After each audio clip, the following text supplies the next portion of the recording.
Assalamualaikum. Waalaikumsalam. Asal kau buat hala, dia datang.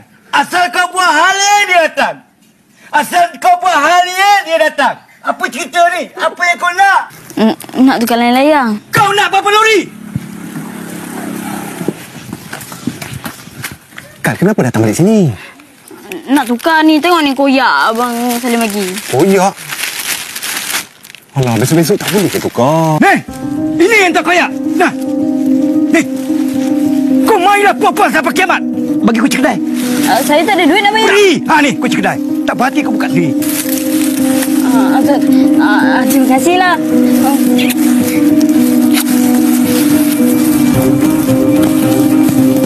Man, tak payah-payah, Man.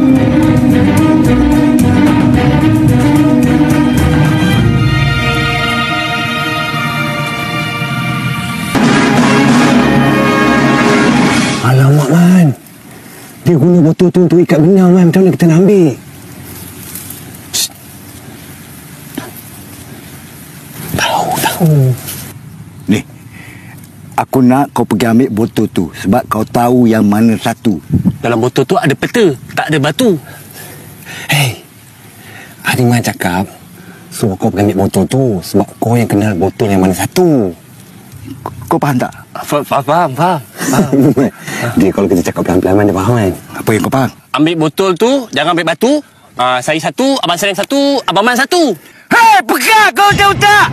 Dalam botol tu ada peta. Kau tahu tak?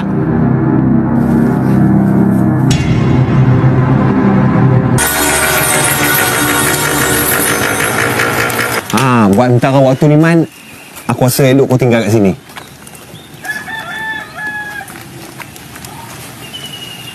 Rumah siapa?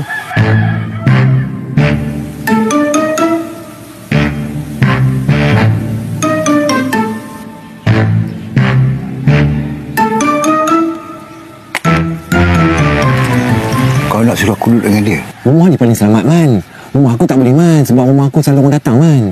Kadang tengah malam orang ketuk pintu nak beli barang, beli tepung lah, beli minyak lah. Lagipun, rumah ni hujung kampung. Jika sebelah tak ambil tahu. Dia pun lebih kurang pekak sikit juga. Macam mana orang sebelah nak ambil tahu? Orang sebelah pepekak, dia pepekak, sama-sama pekak. Hei, 5 tahun. 5 tahun dalam penjara. Ni kau nak tambah seksa aku lagi? Abang Man, saya dah habis sekolah. Dah tak ambil peksa. Kau nampak? Kau nak suruh aku duduk dengan dia, nak suruh tutup mulut dia. Lah, kenapa tak cakap tadi dekat kedai Abang Salim ada? Ada apanya, Sot?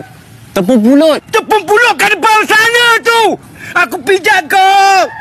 Masuk sekali dengan padi-padi dalam perut kau. Kau ni jenis manusia. Bila aku pijak, aku tanam kau hidup balik. Itu yang payah. Sebab kau pekak. Bukan pekak kecil, pekak besar. Man, sabar, Man. Kamu takut jangan sebelah dengar, Man. Kita mau kau ni. Tadi, kau cakap, jangan sebelah tu pekak. Macam mana dia boleh dengar? Bukan, Man. Kita mau kau ni. Takut nanti dia dengar aku.